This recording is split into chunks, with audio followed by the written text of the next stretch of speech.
Welcome friends. देखिए ये bank Nifty का चार्ट है 15 मिनट के टाइम फ्रेम पर। बैंक निफ्टी ने जो रिकवरी की है ये काफ़ी शानदार रिकवरी है। एक शार्प रिकवरी और वी शेप रिकवरी यहाँ पे आपको देखने को मिल रही है। ऐसी कंडीशन में जो डाउन साइड से अपर साइड का जो मोमेंटम हुआ है उसमें जो ये जो चार्ट पैटर्न था जो यहाँ पे बना था, देखो जितने भी बायर्स थे वो सभी बायर्स को मार्केट आउट कर चुका है। और जब ये रिकवरी करके ऊपर गया है तो जितने भी सेलर्स थे वो सभी सेलर्स को मार्केट आउट कर चुका है। अब हमारे पास चार्ट में ऊपर अगर आप देखोगे तो 54,000 का राउंड नंबर एक दिख रहा है, 54,000 54,200। यहाँ पे नए कॉल राइटर वगैरह ऐड हुए होंगे। अब उनके अंदर क्या इतना स्ट्रेंथ है कि मार्केट यहाँ से रिकवर करके यहाँ तक आया तो उसको वापस नीचे भेजने के लिए। तो ये देखने वाली बात होगी कि मार्केट की ओपनिंग कहाँ पे होती है और अपने को स्टॉप लॉस हंटिंग के बेसिस पे मार्केट में किस डायरेक्शन के अंदर ट्रेड बनाना चाहिए। देखिए ये जनरली मार्केट में जो जिस तरीके से मूव हुआ है ना, ये काफ़ी अच्छा मूव बॉटम में भी हुआ, अपर साइड में भी हुआ। तो कल भी मार्केट क्या करेगा, देखो कल मार्केट जो है, पहली बात तो इसके जो चांसेस है कि वो वॉलेटाइल रह सकता है। ठीक है, तो मार्केट में वॉलेटिलिटी आपको देखने को मिलेगी, तो वॉलेटिलिटी के लिए तैयार रहिएगा। और उसके बाद अगर हम डायरेक्शन की बात करें तो अपने को दोनों डायरेक्शन में ट्रेड करने को मिल सकता है। तो सबसे पहले चार्ट को चलते हैं 1 मिनट के टाइम फ्रेम पर, एक बार चार्ट को एनालाइज करके देखते हैं कि चार्ट में कहाँ कहाँ पे बायर्स ने एक्चुअल में काम किया होगा और चार्ट की साइकोलॉजी को समझिए।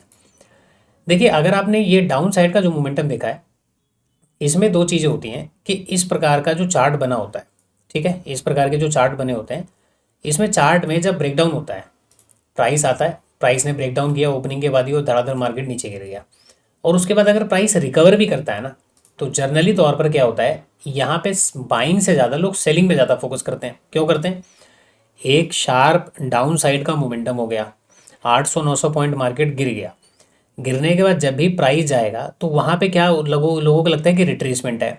फिर ये टोटल मूव का वो क्या करेंगे, 50-60% का एरिया मार्क करेंगे, फिर प्राइस ऊपर जाएगा, वो क्या करेंगे, हर बार मार्केट में सेलिंग का प्लान करेंगे। और मार्केट क्या करता है, धीरे धीरे करके ऊपर चला जाता है। क्योंकि देखिए हमारी साइकोलॉजी कैसे काम करती है, प्राइस इतना गिर गया, क्या इतने गिरने के बाद हमारे अंदर कॉन्फिडेंस होगा कि हम यहाँ पे जाके मार्केट में बाइंग कर पाएँ? क्या इतना बढ़ने के बाद, मार्केट जब इतना बड़ा गिरा और गिरने के बाद क्या होता है कि जब भी हम प्लान बनाने तो हमको लगता है कि अब गिर जाएगा। अब तो मार्केट इतना गिरा है, मार्केट ने चलो रिकवर कर लिया, क्या पता सेलर्स को निकालने आया हो, फिर मार्केट बढ़ता है, हमको लगता है कि हम ट्रेड करेंगे, मार्केट अब गिर जाएगा। तो ऐसी कंडीशन में चार्ट में क्या होता है ना, बायर जल्दी बैठ नहीं पाते हैं। ठीक है, बायर जल्दी बैठ नहीं पाते हैं। तो नीचे से जो मोमेंटम हुआ है वो ये मान के चलिए कि वो किसी अच्छे प्लेयर्स ने मोमेंटम यहाँ पे करवाया है। अब हमको ये समझना है पूरे चार्ट में, देखो ये सेलर्स की जो कहानी है वो तो खत्म हो चुकी है। ठीक है, फिलहाल तो चार्ट में सेलर को एग्जिट करा दिया गया। अब ये जब मोमेंटम ऊपर गया होगा तो ये यहाँ पे स्विंग लगाया, फिर ऊपर एक स्विंग लगाया, उसके बाद मार्केट ने ब्रेकआउट किया। अब चलिए किसी ने हिम्मत करके इस ब्रेकआउट के ऊपर बाय कर भी लिया होगा। तो फिर जब ब्रेकआउट होता है ना ऐसी रैली पे, ये जब ब्रेकआउट होता है, ब्रेकआउट के बाद जब प्राइस नीचे की तरफ आता है, तो ये लोग क्या होते हैं, अपने स्टॉप लॉस दिए बिना ही ना प्राइस के अंदर से एग्जिट कर देते हैं। एग्जिट क्यों करते हैं, इनको यही कहानी समझ में आती है कि यार मार्केट ने इतना गिर गया था, अब ये बढ़ गया, ऐसा तो नहीं कि हमने यहीं पे एंट्री ले तो मार्केट अब गिर जाएगा। वो क्या करते हैं, प्राइस में एग्जिट करते हैं। तो बायर्स को मार्केट ने अच्छा खासा परेशानी यहाँ पर डराया है। ठीक है, वैसे तो जनरली तौर पर बायर बैठेगा नहीं, लेकिन चलो हिम्मत करके कोई बैठ भी गया वो तो मार्केट ने डरा दिया, फिर ये ब्रेकआउट हुआ है। तो आप ये मान के चलिए ये जो ब्रेकआउट पॉइंट है, एक्चुअल में रिटेल पार्टिसिपेंट की एंट्री इस जगह पे हुई है। ठीक है, ये वाले चार्ट को तो आप फिलहाल अभी छोड़ दो कि इस वाले चार्ट को अभी हम डायरेक्टली टारगेट करने का हमारा कोई ना तो प्लान है और ना ही मार्केट की ऐसी कोई सिचुएशन दिख रही है। तो हमारे पास कौन से चार्ट हो गए, अब यहाँ से लेके ये जो पूरा चार्ट है, इसके अंदर की कहानी को आपको समझ के काम करना पड़ेगा मार्केट में, कि प्राइस की ओपनिंग किस तरीके से होगी तो हम क्या इनको टारगेट कर पाएंगे कि नहीं कर पाएंगे।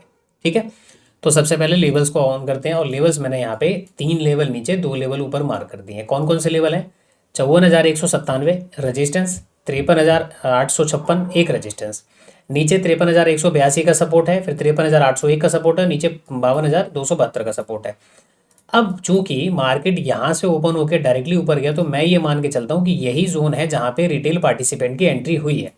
अब उन्होंने अपना स्टॉप लॉस क्या रखा होगा, ये स्टॉप लॉस रखा होगा, और मैक्सिमम टू मैक्सिमम 53,000 तो वहाँ पे दिख रहा है। तो 53,000 के नीचे का जो स्विंग आपको दिख रहा है, यही ज़्यादातर ऐसे होंगे रिटेल पार्टिसिपेंट के, अगर रिटेल पार्टिसिपेंट ने एंट्री बनाया है।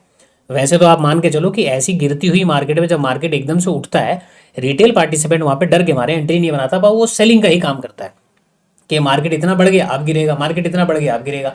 तो वहाँ पे अपने को क्या होगा कि चलो जी ये बीच में, क्योंकि कई जो कूद भी जाते हैं ना, अरे मार्केट तो बढ़ गया, चलो डे हाई का ब्रेकआउट हो गया, तो यहाँ पे भी कुछ लोगों ने एंट्री बनाई होगी।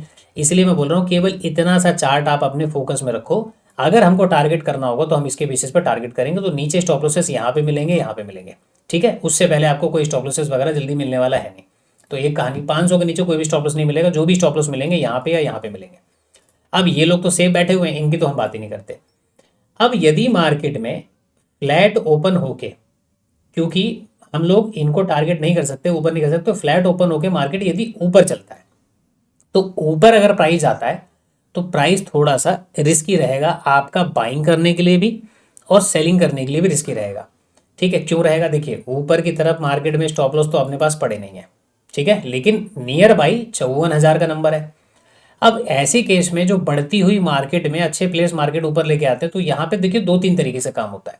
प्राइस ओपन हुआ और प्राइस ने ओपन हो जाकर 54,000 का नंबर यहाँ से सीधा गया, पहले तो ये रेजिस्टेंस ब्रेक कर ले, यही बहुत बड़ी बात है। अगर ब्रेकआउट हो भी जाता हो 54,000 के लेवल को मार्केट ब्रेकआउट करता है, तो ऐसी कंडीशन में एक प्रोबेबिलिटी हो सकती है कि 54,000 का मैंने मार्किंग इसलिए नहीं किया, ये यही लेवल है जो मार्केट में दोनों को ट्रैप करेगा, इसलिए मैंने यहाँ पे लेवल मार्क नहीं किया।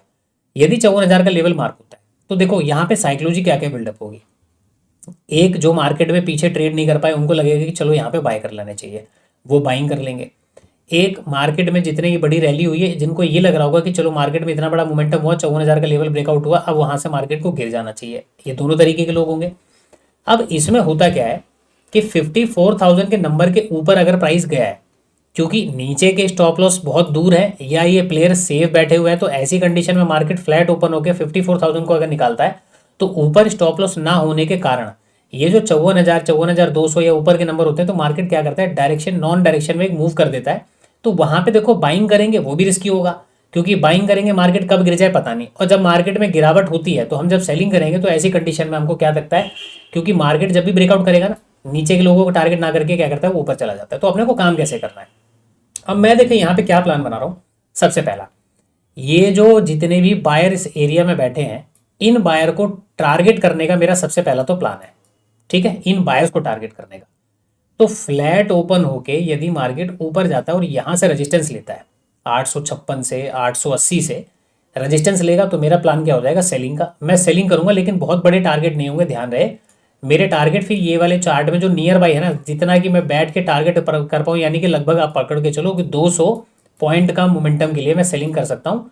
जब फ्लैट ओपन होकर प्राइस ऊपर जाएगा, 856 से 880 के बीच में रेजिस्टेंस लेता वो दिखेगा, तो मैं एक सेलिंग का प्लान करूंगा, क्योंकि ऊपर स्टॉप लॉस है नहीं, तो मार्केट क्या करेगा, डाउन साइड में बैठेगा। यहाँ पे जितने लोग बैठेंगे उनको साथ साथ ये नियर बाई जितने स्टॉप लॉसेस पड़े, इनको टारगेट करने के लिए मार्केट नीचे आ सकता है। एक तो मेरा प्लान ये रहेगा, यदि मार्केट फ्लैट ओपन होके सीधा यहाँ से डायरेक्ट ऊपर निकलता है और 54,000 का नंबर अगर ब्रेकआउट करता है, तो ये मेरे लिए थोड़ा सा डेंजर हो जाएगा, क्योंकि यहाँ पे ब्रेकआउट हुआ और ब्रेकआउट के बाद प्राइस क्या करे, थोड़ा सा ऊपर चला जाए, यानी कि 54,000 पे एग्जैक्ट रेजिस्टेंस ना ले, प्राइस ऊपर चला जाए, बट 200 से पहले अगर रेजिस्टेंस लेता तो भी मैं अपना प्लान क्या करूंगा, सेलिंग का करूंगा। वहां पे टारगेट फिर से वही रहेंगे, 200 से 180 पॉइंट का टारगेट, ठीक है, सेलिंग साइड में। फिर मैं नियर बाई इन लोगों को टारगेट करने का काम करूंगा। यदि मान के तो फ्लैट का कंडीशन हो गया। अब मान के चलिए प्राइस ओपन होते ही दगादग ऊपर करके चला गया, तो फिर हम देखेंगे बाद में कि अपने को काम कैसे करना है, क्योंकि जहां पे केवल बायर काम करेंगे तो फिर हम रिट्रेसमेंट पे या तो काम करें या तो फिर हम सेलिंग का प्लान करेंगे। बट डायरेक्ट अगर चलेगा तो फिर मेरा कोई प्लान है नहीं, क्योंकि कल मार्केट वॉलेटाइल रह सकता है।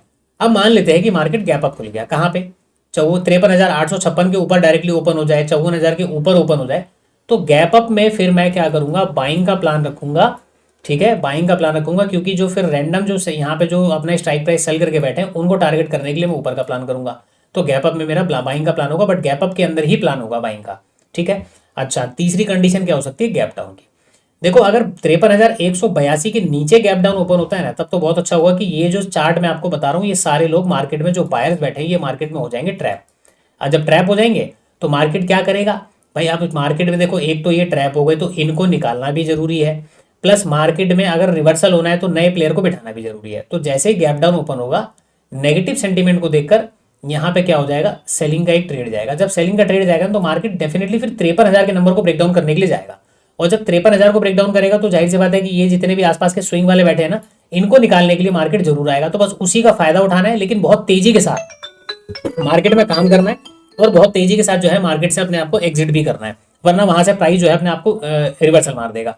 तो ये होगा। अगर आपको चीजें समझ में ना आए ना कि हल्का फुल्का गैप डाउन भी ओपन हुआ है, प्राइस क्या कर रहा है, नीचे की तरफ आ रहा है, ठीक है, हल्का फुल्का गैप डाउन बोले तो जैसे कि यहाँ पे क्लोजिंग है 500 के ऊपर कहीं पे ओपन हो जाए और मार्केट ऐसे करके ब्रेक डाउन करे, तो फिर ये सारे लेवल जो है वो क्या काम करेंगे, सपोर्ट की तरह काम करेंगे। सारे जो लेवल है ना ये सपोर्ट की तरह काम करेंगे। तो मार्केट में ये सपोर्ट काम करेगा तो बाइंग करूंगा, ये सपोर्ट आएगा तो मैं बाइंग करूंगा। तो देखो मार्केट में कल दोनों तरीके के ट्रेड आपको मिल सकते हैं। आपको बाइंग साइड का ट्रेड भी मिलेगा, सेलिंग साइड का ट्रेड भी मिलेगा, बोथ साइड। क्योंकि मार्केट में डाउन साइड में ये चार्ट है इसको भी टारगेट कर सकते हैं, ऊपर के जो चार्ट है उनको भी टारगेट कर सकते हैं। तो इस तरीके से चीजें जो है मार्केट में काम कर सकती हैं। ठीक है, तो ये आप प्लान बना के रखिए कि किस तरीके से मार्केट में आपको काम करना है। यहाँ तक बातें समझ में आ गई? तो ये आपने प्लान बना लिया। तो ये तो था बैंक निफ्टी का चार्ट। ठीक है, तो फिलहाल आप ये मान के चलिए कि भैया ये सारे के सारे सेफ हैं, इनको डायरेक्ट टारगेट नहीं किया जा सकता। छोटे मोटे चार्ट में हम लोग फ्लैट में या गैप डाउन के अंदर इनको टारगेट करने का प्लान बनाएंगे। और कभी कभी मार्केट ऐसे चार्ट में क्या होता है, गैप डाउन खुल के ना तुरंत सपोर्ट लेके ऊपर चला जाता है, तो फिर आप बाइंग का प्लान ही करें तो ज़्यादा बेटर है। एक तो ये कंडीशन मैंने आपको बता दी। तो बाइंग साइड, सेलिंग साइड सारे लेवल हमारे काम कर सकते हैं। अब आ जाते हैं निफ्टी के चार्ट में कि निफ्टी के चार्ट में क्या चल रहा है। इधर निफ्टी के चार्ट में भी सेम तरीके का पैटर्न बना हुआ है और निफ्टी में थोड़े से लेवल्स वगैरह ज़्यादा मिले हैं, तो इसमें भी वही है। देखो ये सारे सेफ बैठे हुए हैं। निफ्टी के अंदर भी काम कहाँ पे हुआ होगा, जो ये रेंज का ब्रेकआउट हुआ है यहीं पे बायर बैठे हैं, इन सब के स्टॉप लॉस यहाँ पे मिलेंगे। तो फिलहाल निफ्टी के नियर बाई 24,800 24,880 दो रजिस्टेंस आपको दिख रहे हैं। ठीक है, तो रजिस्टेंस पे डायरेक्टली प्राइस मिलेगा तब तो मैं सेलिंग का प्लान कर लूंगा। फ्लैट ओपन होता है मार्केट इस पर रेजिस्टेंस लेगा तो भी मेरा सेलिंग का प्लान है। और फ्लैट ओपन होकर यदि मार्केट डाउन साइड आना शुरू करता है 24,611 एक सपोर्ट का एरिया है, तो ऐसी कंडीशन में गैप डाउन में आप सेलिंग साइड का प्लान करें। तो देखो मैं अभी भी बता रहा हूँ, गैप डाउन में सेलिंग का प्लान करना हो तो इतनी सावधानी से करना, क्योंकि मार्केट बहुत तेजी से घूम सकता है। ठीक है ना, तो गैप डाउन अगर मार्केट मिल जाता है कि क्लोजिंग यहाँ पे हुई और यहाँ कहीं पे गैप डाउन मिलता है, तो केवल छोटा मोटा चार्ट जितना आपको दिख रहा है बस इसी को टारगेट करने के लिए थोड़ा बहुत मार्केट नीचे आएगा। और जैसे स्विंग वगैरह का ब्रेकडाउन होगा, सेलर जहां पे एंट्री करने की कोशिश करेंगे, प्राइस क्या करेगा, रिवर्सल कर जाएगा। ठीक है, तो 24,488 24,611 ये दो सपोर्ट आपको यहाँ पे दिख रहे होंगे इसके बेसिस पे। तो फ्लैट में ऊपर ये दो रजिस्टेंस पे सेलिंग का प्लान है। फ्लैट में अगर मार्केट नीचे आता है तो फिर हमारा बाइंग का प्लान है, क्योंकि यहाँ पे लोग फिर सेलिंग करने के लिए आएंगे, हम क्या करेंगे, बाइंग साइड में काम कर सकते हैं। डायरेक्टली गैप डाउन 24,611 के नीचे मिलता है तो ये चार्ट वाले जो बायर्स हैं वो ट्रैप हो जाएंगे, तो थोड़ा बहुत सेलिंग और मार्केट दिखाएगा। और जैसे ये स्विंग वगैरह का ब्रेकडाउन हो तुरंत भाग जाओ, क्योंकि फिर मार्केट यहाँ से रिवर्सल मार सकता है। ठीक है, तो कल बहुत बड़ी सेलिंग का प्लान तो करके हम नहीं चल रहे, क्योंकि FII DI का जो डेटा है वो भी बहुत ज़्यादा पॉजिटिव है। हालांकि उनके डेटा पे ज़्यादा रिलाई होकर काम नहीं करना है, ज़्यादा बायस होकर काम नहीं करना है, चीज़ों को समझ के काम करना है। और देखो कई आप में से कई लोग ना इस चीज़ों को थोड़ा सा रिग्रेट करते हैं, क्या सर ये मार्केट ना इतना गिर गया, हमने यहाँ तक तो पैसा बनाया, उसके बाद ये सारा मूव छूट गया। फिर कुछ लोग बोलते हैं कि सर हमने तो क्या किया, यहाँ पे ना कॉल साइड का एक ट्रेड ले लिया था। अच्छा यहीं पे कॉल साइड का ट्रेड ले लिया था, सर कॉल साइड का ट्रेड लिया, यहाँ पे निकल के देखो मार्केट तो इतना गया।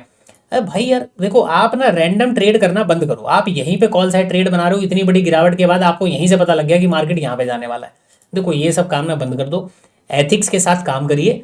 आप अपना पेट देखिए कि आपको पेट कितने में भर रहा है, उसी के बेसिस पे काम करके चलो। ठीक है ना, मार्केट 500 पॉइंट ऊपर जा रहा है, 800 पॉइंट नीचे जा रहा है, छोड़ दीजिए। आप ये देखिए कि आप मार्केट में डेली करने क्या आते हो। यदि आप बैंक निफ्टी में 100 रुपये का मोमेंटम कैप्चर करने आते हो, प्रीमियम के अंदर चलो बात करते हैं कि सबके टारगेट होते होंगे। सपोज आप 80 रुपये के लिए काम करते हो, 70 रुपये के लिए काम करते हो, 100 रुपये के लिए काम करते हो। आपको बस इतना पता होना चाहिए कि भाई आपका पेट कहाँ पे भर रहा है। यदि आपने यहाँ पे एंट्री लिया और मार्केट ने यहाँ तक आते आते आपको 100 रुपये दे दिया है, तो गिरती हुई मार्केट में इंतजार मत करो कि प्राइस ऊपर चला जाएगा। हर बार ऐसा काम नहीं होता, साल में 1-2 बार चार्ट आपको ऐसा देखने को मिलता है। ठीक है ना, तो वहां पे 100 रुपये 80 रुपये मिल जाए तो ले जाओ।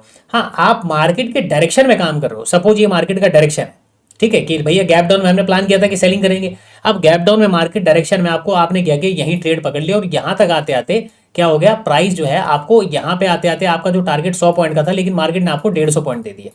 तब तो आप बैठे रहो, कोई दिक्कत नहीं है। 150 मिल गया ना, 50 रुपये का रिस्क लेके बैठे रहो कि 50 रुपये चले जाएंगे, 100 रुपये पे बुक करूंगा। वही 50 रुपये का जब रिस्क लोगे तो मार्केट क्या करेगा, आपको एक्स्ट्रा 100 रुपये देके जाएगा, तब आप 250 रुपये लेके जाओगे। ये दिन है मार्केट में आपका पैसा बनाने का। मार्केट गिरा, यहां से मार्केट उठ रहा है और इसके अगेंस्ट में आप काम कर रहे हो, तो ये रैली हर बार नहीं मिलने वाली है। तो पेट देखिए कि पेट कितने में भर रहा है। अदरवाइज यहाँ पे आप ऐसी चीजों को करोगे, रिग्रेट करोगे, तो अगली बार क्या होगा, फिर आप यहीं कूदोगे, फिर मार्केट नीचे गिर जाएगा। तो इस तरीके की मार्केट से थोड़ा सा सावधान रहें, अपने RR रेशियो के हिसाब से या अपनी मनी मैनेजमेंट के हिसाब से काम करें। ठीक है, फिलहाल आज के लिए इतना ही, मिलते हैं किसी नेक्स्ट वीडियो के अंदर।